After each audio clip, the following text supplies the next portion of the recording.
I wanted to share with you my 7 reasons why beauty matters more than you think. It's so easy to dismiss beauty as something important because we've got so much more important things to be getting on with, haven't we? But I actually think that beauty is far from being frivolous. It means so much more. And if we just cast our minds back to the time when we were cavemen and women, as soon as we went out of survival and we started to make life more comfortable, we also invented art or crafts. And we were always very much interested in making things more beautiful. So, doesn't that just make you think that it's part of who we are? So, I certainly noticed from myself and my life that when I've been more in that survival mode where I've been striving and struggling, I have sort of deprived myself, I find it difficult to say the word, deprived myself of beauty. It's as if beauty became a luxury. And, well, I didn't need luxuries, did I? I could just be getting on with life, with the important things. And so I made myself wrong for a very long time. I made myself wrong for really desiring beauty. And I thought, oh, it's frivolous, just get on with it, Katrina. And I really have come to the complete opposite opinion of beauty. I think it's actually vital. So let me share just 7 of the reasons why I think so. I would love for you to contribute with other reasons why you believe beauty is of the utmost importance. It's like a list we can keep adding to and evolving, I think. And it's perfect if it's always making us think about it, really, and help us focus on bringing more beauty into our lives. Don't you think? So let me share the reasons. Like, the first reason is that beauty helps calm our nervous system down.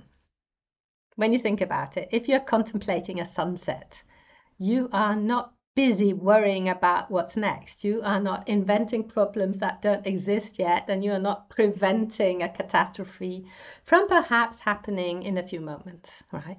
You are completely focused on the sunset or whatever it is for you, listening to that beautiful piece of music, picking those beautiful flowers, whatever it is for you, but you are just feeling extremely calm because your focus is on the beauty, and that feels so good. It's not a place where we can go into worry.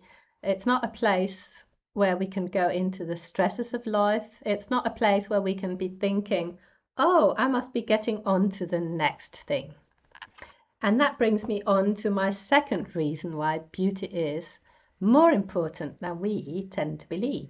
And that is that beauty brings us into the present moment. Now, we want to be in the present moment because, well, that is where life happens. We have got a tendency, of course, to ruminate on the past and then have fearful thoughts about the future. But right here, right now, if you are listening to this video, if you're here with me, then I suppose everything is good. Like, you might be commuting to work, but you're not at work yet. So you can be here, you can be present with yourself and with your thoughts. You're really in this moment, and that is precious.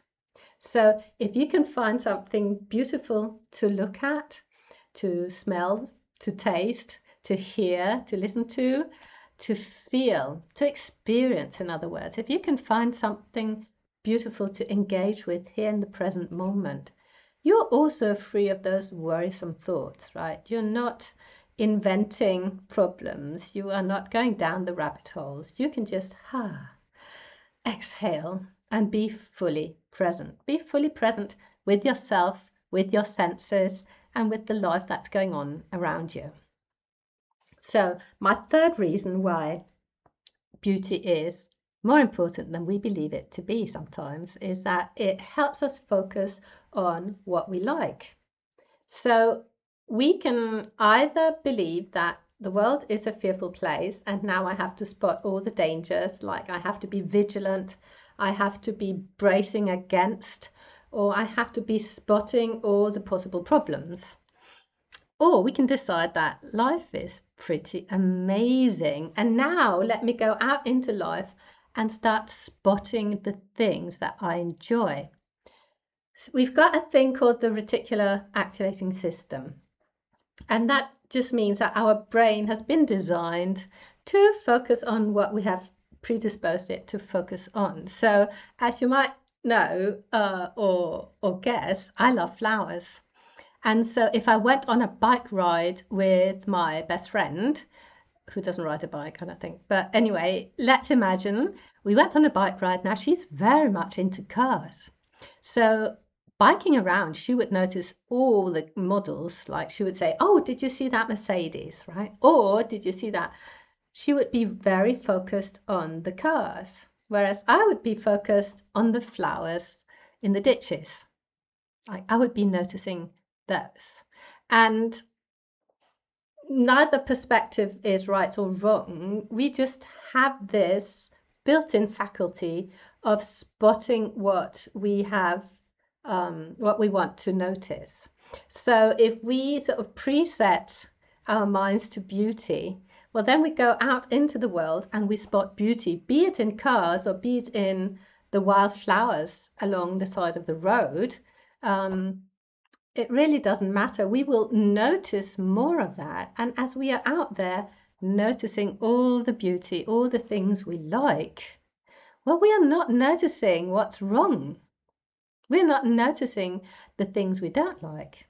So I'm not saying live in la la land or ignore reality.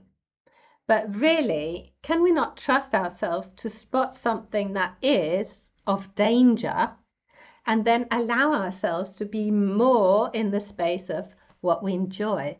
And I, for one, I definitely enjoy seeing the flowers at the side of the road much more than listening to the frightful news or inventing problems before they even exist.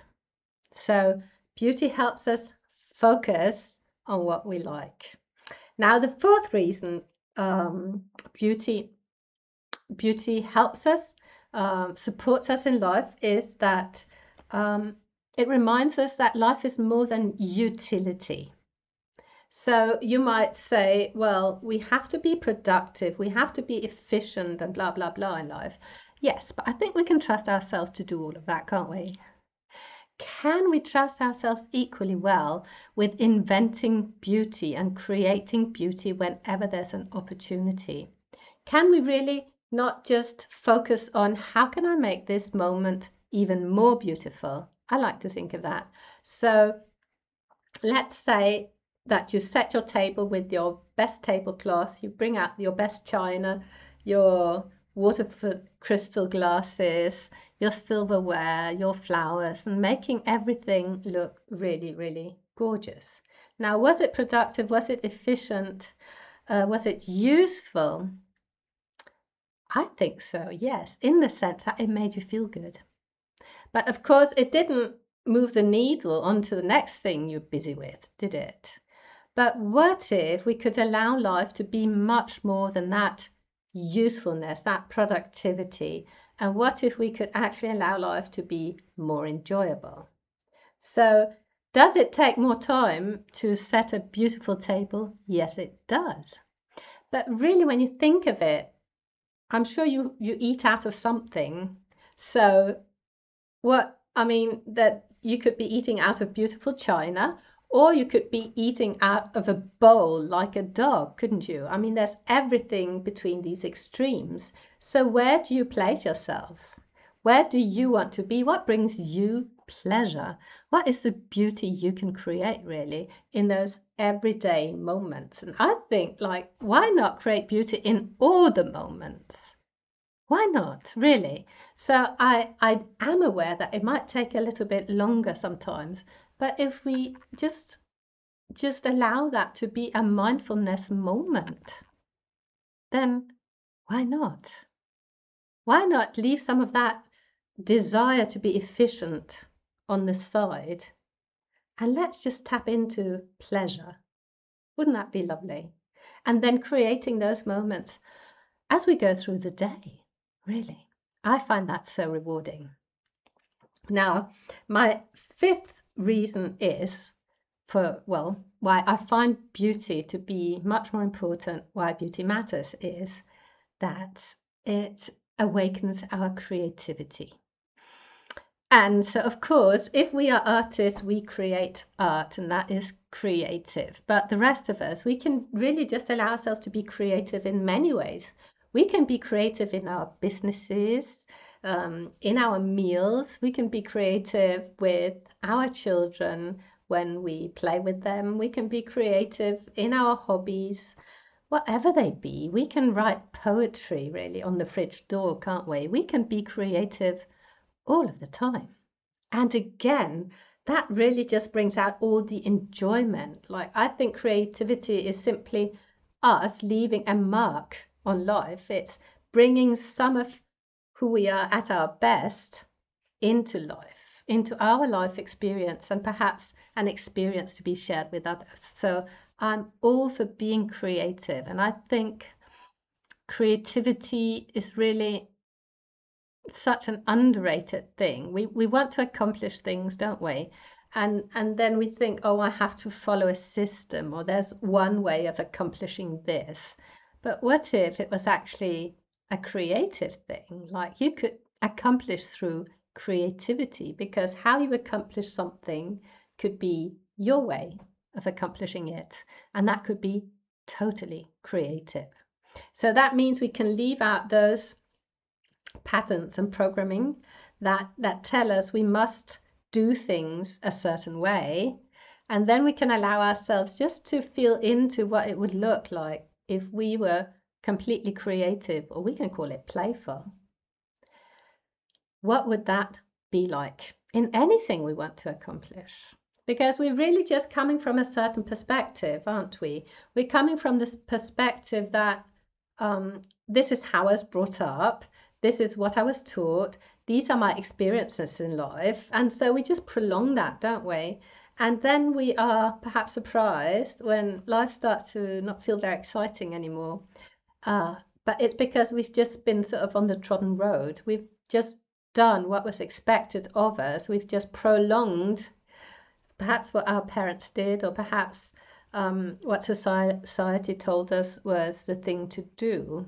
And if we're willing to become creative and step out of that sort of, what can I call it, that beaten track, without making anybody wrong for not doing what we're doing, if we can just allow ourselves all to do things a little bit differently, then really, where's the harm? Where is the harm? And if you start thinking about, oh, how can I make my life even more beautiful? I mean, my life, I believe, is already pretty beautiful. How can I make it even more so? And then that can be part of my evolution. That can be part of my growth. As I go through life, I'm always thinking, how can it be even better? How can it be even more beautiful? And that can be a guideline. It can also help us sift things out, like when we get the feeling that we're perhaps settling for something, that it's not exactly what we want. We can just notice it and say, oh, what would the beautiful version of this look like? I find that so much fun to think about. Back to my list. My sixth reason why beauty matters more than you think is that beauty is healing. Now, I just threw that out there, didn't I? I think that research in the years to come will prove, not just suggest, but actually prove that worrying is harmful to our organism. I believe that worrying creates illness. I believe that continued stress creates illness. So I haven't got any facts to prove that yet, but I think we will find it. So what if creating more beauty in your life would take you away from that worrying that we are so prone to go into, take us out of that stress and that getting on with, or getting on to the next thing and accomplishing this and doing that? What if we could just open up to the idea that beauty is healing? And when we're focused on beauty, we are not worrying, as I already said. So we notice with people who've been ill, who are healing, that they start opening the curtains, they start tidying up clutter, they start bringing in perhaps plants or flowers into their homes, they start taking an interest in their appearance. All of these things connected to beauty are just signs that they're going from survival into thriving. I think they are healing. And wouldn't it be so good if we did some preventive healing, really? If we cultivated that aspect in our lives and thinking, instead of saying, oh, I don't need this, but I actually want it. And what if allowing myself to have it, what if it just prevented a lot of illness in the future? I like to think so. Like when I indulge myself, I think, oh, you are putting, I don't know, I'm putting some extra points on my credit account, on my credit score for my health, because this is really something I enjoy. And I think the more I enjoy myself, the healthier I am. So feel free to disagree with me. You can comment below and you can let me know if this is not right. I'm okay with that, and we can have a discussion about it. So, sixth reason why beauty is more, or why beauty matters more than you think, is that it's actually healing. It can heal you. Seventh reason is that I believe it connects us to something larger. Now, by larger, I don't know what that means to me, to you. Something larger could be just art. It could be God. It could be the universe, source, whatever you want to call it. It could be the life force that puts the leaves on the trees, but something larger. It could be humanity or the oneness. It's really good to know that when we are focused on beauty, I think it's a direct connection to that which is more than we are, more than each individual here on this planet. I think that beauty can connect us spiritually to that great universe of ours, and we can feel much more connected through that, connected to whatever you want to be connected to. But really, it can bring us into that meditative state. Like I mentioned a sunset because most people like sunsets. And if you're contemplating a sunset, you might be able to feel that, oh, there's more to life. There's really more to life than me and my problems. There's really much more to life. There's so much here, and I'm part of it. I am part of whatever the ocean. I am a wave in the ocean, or whatever you like to think. I'm a raindrop or whatever.